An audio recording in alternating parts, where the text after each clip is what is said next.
friends, welcome back to my channel. It's Megan, and as I said in a previous video, I never did research on authors. I just kind of picked up books because they were hyped or because the cover was pretty. I never did the research to diversify my collection, and I take full responsibility for that, but I have done research now, and now I have a haul of I think 26 books by Black authors that I want to share with you today. So if you only want a certain genre of book, I'm going to put like titles or like word captions, and then I'll put the time frames down below. I'm going to organize these by genre so that you guys can find books by Black authors in your preferred genre, or just get all of them because I think all of these are great books. So I'm actually gonna start with some adult, so it could be contemporary or romance or hard-hitting, but these are adult-centered books. So the very first book I'm going to be sharing with you is An American Marriage by Tayari Jones. This tells the story of Celestial and Roy, and they're living a very routine life. They are happily married until one day Roy is arrested for a crime he did not commit. He is sentenced to 12 years in prison, and Celestial then becomes close with the best man of their wedding. And suddenly Roy's sentence takes a turn. He's let out early, and now Celestial must decide if she's going to rekindle the marriage or move on.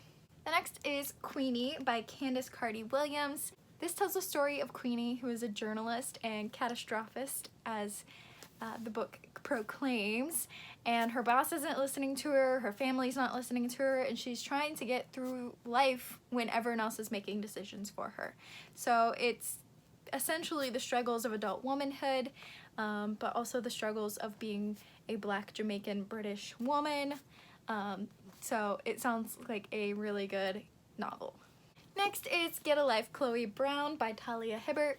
This is strongly recommended by Books with Chloe.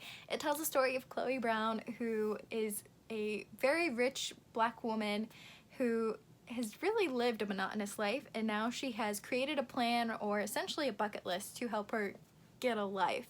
However, it's not going so well, even though she has it all mapped out, so she enlists the help of a bad guy, or a bad boy, as you would say, and it goes from there. And another romance, because we know that I have been craving them lately, is The Proposal by Jasmine Gilroy. And I actually recently read that this is a continuation of The Wedding Date, so I don't know if this is a companion novel or just written by the same author, or if it's actually a sequel. So I don't want to go too far into the synopsis, but from what I can tell, it's a famous guy and his girlfriend go to a baseball game, and he gets her name wrong when he proposes. Next, I have some hard-hitting young adult contemporaries. First are the infamous Angie Thomas books, The Hate U Give and On the Come Up. I actually read both of these in June and completely forgot to include them in my wrap-up because I did them as audiobooks before I got the physical books, and it's harder to keep track of those when I take them out from the library. I did read these. They were fantastic, and I need to go back and include them or put them in my July wrap-up at the very least, but I had the physical books in the haul stack on my floor instead of with the stack of June wrap-up books for my video, and just completely blanked, so that is not good. But The Hate U Give tells the story of Star, who is in the car one day when her and her friend Khalil get pulled over, and the officer that pulls them over actually shoots Khalil. It is the story of Star trying to get the officer arrested, and justice for Khalil, and dealing with having white friends and a white boyfriend, and just all the ramifications that come from seeing someone die. So the grief, the hatred, the racism, it is such an empowering book, and I highly, highly, highly, highly, highly recommend it for everyone. Next is On the Come Up, and while it doesn't deal with as hard of a topic as death, it still deals with some really, really rough topics. There's drug dealing, there's loss of family, there's racism, there's essentially being a woman and trying to put out music that is not womanly. So it's also a fantastic book. I highly recommend the audiobook so you can hear the rapping, because in this book we follow Bree, who is the daughter of a rapper who died when she was actually really little, so she doesn't remember him, but she kind of lives in his shadow. However, she wants to be her own person and her own rapper, and deals with all the ramifications that come with wanting to do that.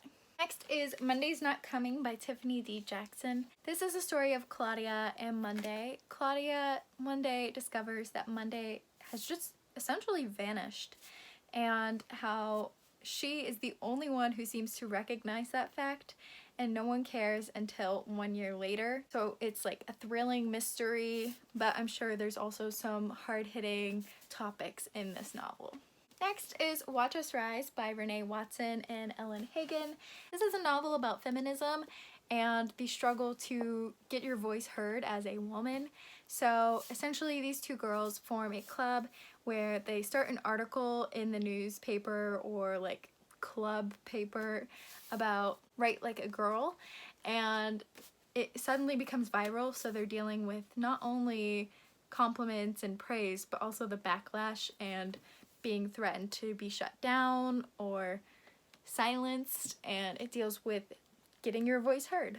Next is Dear Martin by Nick Stone, which tells the story of Justice, who was doing nothing and then suddenly put in handcuffs by a police officer, and he's really mentally dealing with why this happened and what's going on. So he starts resorting to studying Martin Luther King and writing a journal to him in which he was write Dear Martin. One day he is caught in the crosshairs of a shooting, and his voice is suddenly heard on the news and the media, and he's very brazenly discussed, and just a lot.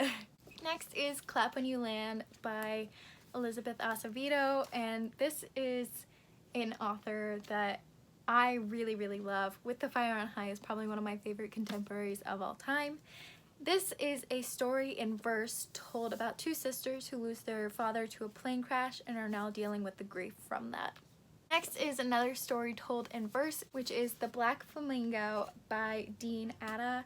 And this tells the story of Michael, who really is trying to just figure out where he fits in life, until one day he discovers the drag society and the Black Flamingo is born. And I also wanted to give a shout out to Gabby from Gabby's Raids on Instagram or Bookstagram.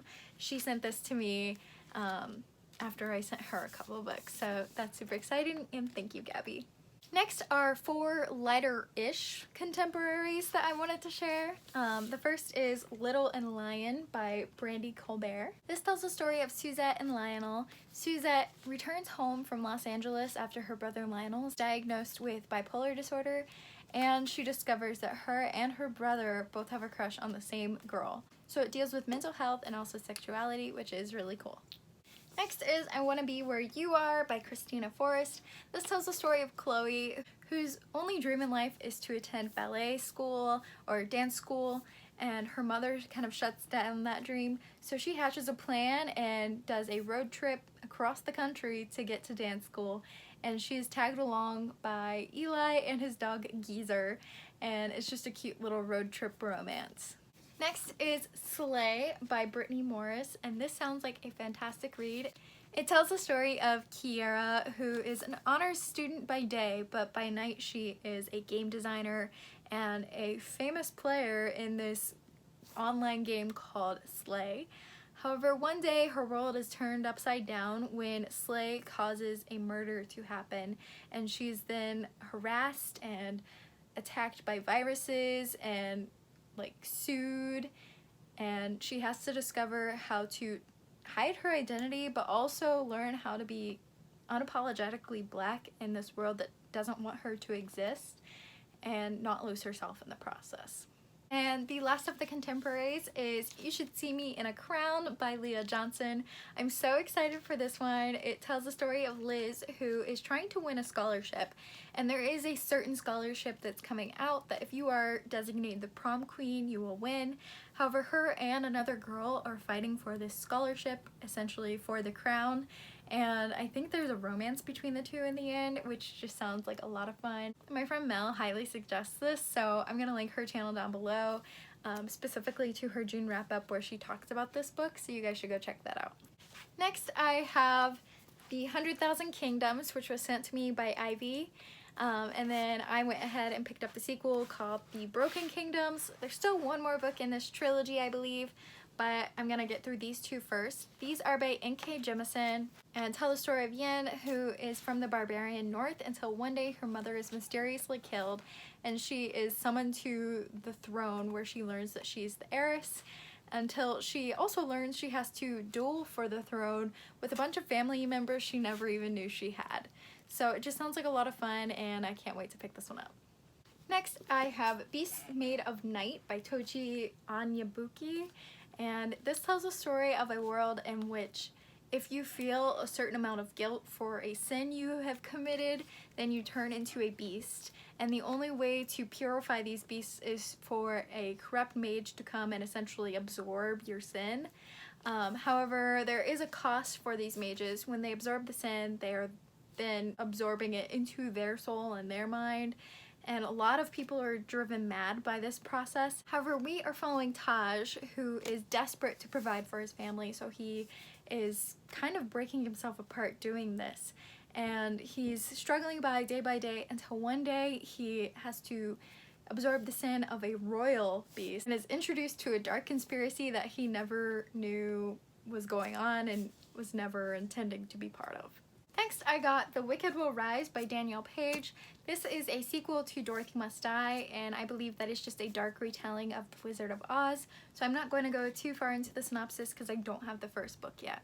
Speaking of dark retellings, I have a dark retelling of Alice in Wonderland called A Blade So Black by L.L. McKinney. And speaking even further of retellings, I also have Pride by Ibby Zaboy. This is a retelling of Pride and Prejudice. Next, I have Binti by Nnedi Okorafor, and this tells the story of Binti, who is part of a clan that is the first human race to be invited to this intergalactic university. However, on her trip to this university through space, a octopi-ish alien takes over the ship until she discovers that this alien race has magical properties and healing properties, and she forms a truce between all the races. It's only like 96 pages long, but I do believe it is part of a series. Next, we have A Song Below Water by Bethany C. Morrow. In this, we are learning about sirens who, one is dealing with the fact that she is a siren and has to hide that fact, and the other is dealing with literal demons from her past. Everything is going somewhat alright until one day Tavia lets out her siren voice at the worst possible moment, and now they're dealing with the repercussions of that, and the only thing that will get them through this is their sisterhood. I do believe that this is a magical realism type of book as opposed to an actual like underwater fantasy. And the last of my retellings is The Court of Miracles, which is a Les Mis retelling. So this sounds really fun, and also the dust cover, or under the dust cover, incredible! And this is by Kester Grant. Last but not least, I do have two graphic novels to share with you. The first is Amazon's Abolitionists and Activists, a graphic history of women's fight for their rights. And this is by Mickey Kendall and A. D'Amaco. And this just looks really good. I love when I can learn about history in a format that is appealing, but also allows me to take in the knowledge. And the very last book of this haul is March Book 1 by John Lewis, Andrew Aiden, and Nate Powell. And this is essentially a biography of John Lewis and his story in a graphic novel format. So that was my Black Author book haul. I hope you guys enjoyed. Let me know which books I should move to the top of my TBR from this haul, and I will check in with you guys in my next one. Thank you so much for watching. Bye, friends.